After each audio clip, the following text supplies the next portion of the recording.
Hello दोस्तों, आज हम करेंगे हिंदी के वेरी इंपॉर्टेंट क्वेश्चन जो लिटरेचर के क्वेश्चन हैं। हिंदी साहित्य के आरंभिक काल को आचार्य रामचंद्र शुक्ल ने क्या कहा है?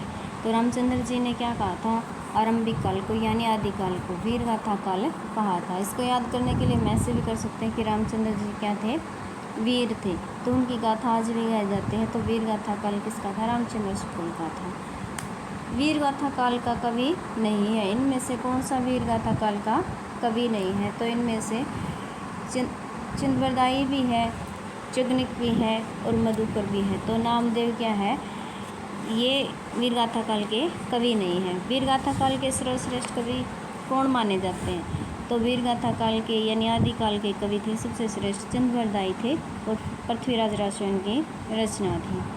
नेक्स्ट हमारा क्वेश्चन यही आ गया कि पृथ्वीराज रासो के रचनाकार कौन है? तो चिंदबरदाई पृथ्वीराज रासो के रचनाकार है। नेक्स्ट है कबीर की भाषा कैसी थी? तो कबीर की भाषा सदुकड़ी थी, यानी सभी भाषाओं के शब्द इसमें पाए जाते हैं। नेक्स्ट है कटकटापन कपी कुंजर भारी दूहू बुंजदड़ तमकी महिमारी डोलत दरनीस व पद खसे चले बाजी व मारुत ग्रीशी। इन पंक्तियों के रचयिता कौन है? तो इनके हैं तुलसीदास जी। नयन जो देखा कमल सा निर्मल नीर शरीर हंसत जो देखा हंस बाद हसन ज्योति नगहीर। ये पंक्तियाँ किसकी हैं? तो ये पंक्तियाँ हैं जायसी जी की। नेक्स्ट है शिवा बावनी के रचनाकार कौन है? तो शिवा बावनी के रचनाकार भूषण जी हैं। नेक्स्ट हमारा क्वेश्चन है नर की और नल नीर की गति एके करी जोय जे तो नीचो हे चले ते तो ऊँचाई होय। तो इसमें है बिहारी लाल जी की ये पंक्तियाँ हमारी।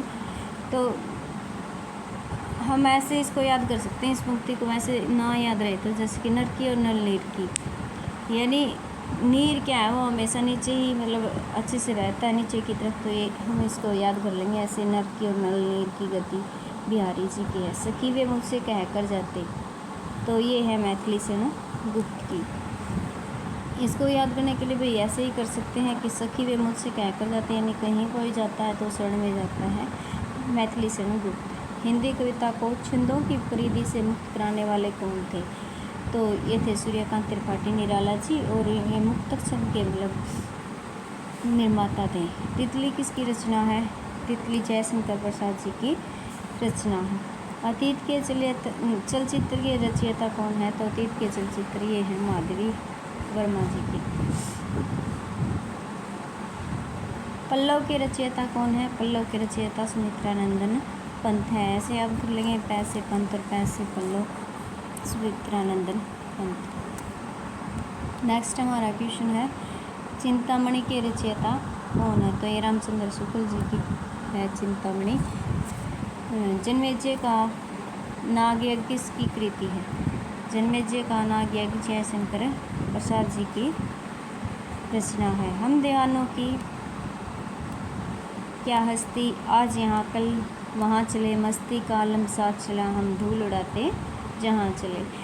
तो ये पंक्तियाँ हैं भगवती चरण वर्मा जी के दीवानों की हस्ती नामक जो कविता है उससे ली गई है। निबंध में से सबसे पहले अपनी आत्मकथा हिंदी में किसने लिखी थी? तो राजेंद्र प्रसाद ने सबसे पहले अपनी आत्मकथा लिखी थी। अबला जीवन हाय तुम्हारी यही कहानी आंचल में दूध और आँखों में पानी। ये पंक्तियाँ किसकी हैं? तो कौन सी मतलब काव्य की है? तो यशोधरा की है ये। हिमालय के आंगन में उसे प्रथम किरणों का दे उपहार उषा ने हंस अभिवादन किया और पहनाया हीरे का हार। ये पंक्तियाँ मतलब ये इन पंक्तियों के रचयिता कौन है? तो जयशंकर प्रसाद जी हैं।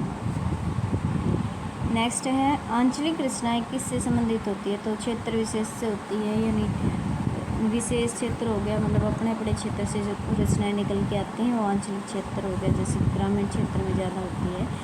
निर्गुण भक्ति काव्य का प्रमुख कवि कौन है? तो कबीरदास जी को निर्गुण भक्ति का मतलब प्रमुख कवि माना जाता है। नेक्स्ट है श्रद्धा किस कृति की नायिका है? तो श्रद्धा कामियानी का मतलब नायिका है। तरवर फल नहीं खात है सरवर पिए न पान। प्रस्तुत पंक्ति के रचयिता कौन है? तो रहीम जी इसके रचयिता हैं। तरवर फल नहीं खात है सरवर पिए न पान। रहीम के दोहे हैं ये। नेक्स्ट है तरने तनुजा तर तमाल तरुवर बहु छाए, ये किसकी पंक्तियाँ हैं? तो भारतेंदु हरिश्चंद्र जी की हैं। नेक्स्ट है बुंदेलो हर बोलों के मुँह, हमने सुनी कहानी थी, खूब लड़ी मर्दानी वह तो झांसी वाली रानी थी। तो इसके रचयिता हैं इसकी कवियत्री हैं सुभद्रा कुमारी चौहान। नेक्स्ट है हमारा क्वेश्चन,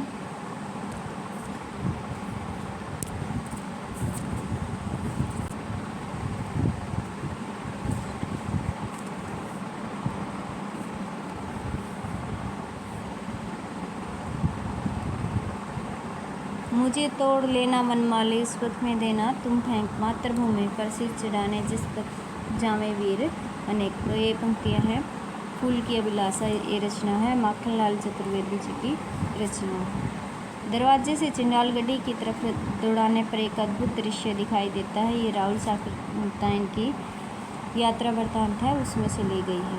भूषण की कविता का प्रधान स्वर क्या है? तो प्रशस्ति परक है। नेक्स्ट है अपभ्रंश में कृष्ण काव्य के प्रणेता हैं। तो अपभ्रंश में कृष्ण काव्य के प्रणेता यानी कृष्ण भक्ति किसने की थी? तो कुशदंत थे। नेक्स्ट है प्रथम सूफी प्रेमाख्यानक काव्य के रचयिता कौन है? तो सबसे पहले मतलब सूफी थे वो थे मुल्ला दाऊद। नेक्स्ट हिंदी के प्रथम गद्यकार कौन है? तो हिंदी के प्रथम गद्यकार लल्लू लाल जी को माना जाता है। नेक्स्ट है हिंदी के सर्वप्रथम प्रकाशित पत्र का नाम क्या है? तो हिंदी के सबसे पहले प्रकाशित जो पत्र था वो उदित मार्तंड माना जाता है। नेक्स्ट हमारा क्वेश्चन है छायावाद के प्रवर्तक का नाम क्या है? तो छायावाद में 4 थे, ये जयशंकर प्रसाद जी इसमें इसका आंसर आएगा। प्रगतिवाद उपयोगितावाद का दूसरा नाम है, यह किसने कहा था? तो ये नंद दुलारे वाजपेयी जी ने कहा था कि प्रगतिवाद उपयोगितावाद का दूसरा नाम है। प्रेमचंद के अधूरे उपन्यास का नाम क्या है? तो प्रेमचंद जी के अधूरे उपन्यास का नाम है मंगलसूत्र। नेक्स्ट है रामधारी सिंह दिनकर को भारतीय ज्ञानपीठ पुरस्कार प्राप्त हुआ था, तो कौन सी मतलब उनकी रचना थी? तो उर्वशी प्रमुख को मिला था। याद ऐसे कर लेंगे कि राम जी को ज्ञान था, उर्वशी उनसे संबंधित थी, ऐसे करके याद कर लेंगे। हिंदी साहित्य के इतिहास के सर्वप्रथम लेखक का नाम क्या था? तो हिंदी साहित्य के इतिहास के सर्वप्रथम लेखक का नाम था गारसादा तासी। कौन थे? गारसादा तासी। हिंदी साहित्य के इतिहास के सबसे पहले लेखक का नाम है गारसादा तासी। पद्मावत किसकी रचना है? तो पद्मावत जयश्री की रचना है। नेक्स्ट हमारा क्वेश्चन है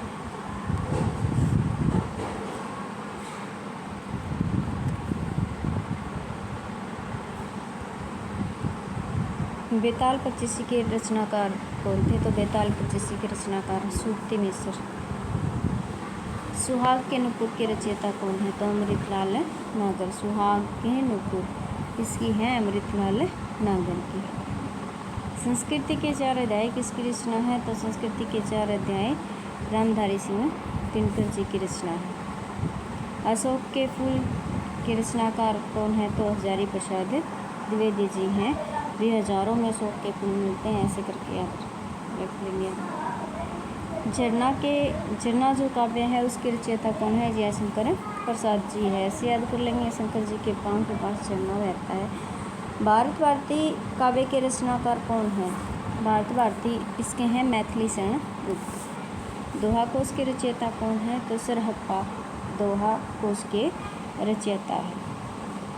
नेक्स्ट है प्रेम सागर के रचनाकार कौन है? तो प्रेम सागर के रचनाकार लल्लू लाल जी को माना जाता है। नेक्स्ट हमारा क्वेश्चन है पंच परमेश्वर कहानी के लेखक कौन है? प्रेमचंद जी हैं भी पंच परमेश्वर के लेखक। तोड़ती पत्थर कविता के कवि कौन है? तो ये सूर्यकांत त्रिपाठी निराला जी हैं। तोड़ती पत्थर सूर्यकांत त्रिपाठी निराला। सूर्य के धूप में वही पत्थर तोड़ भी किया।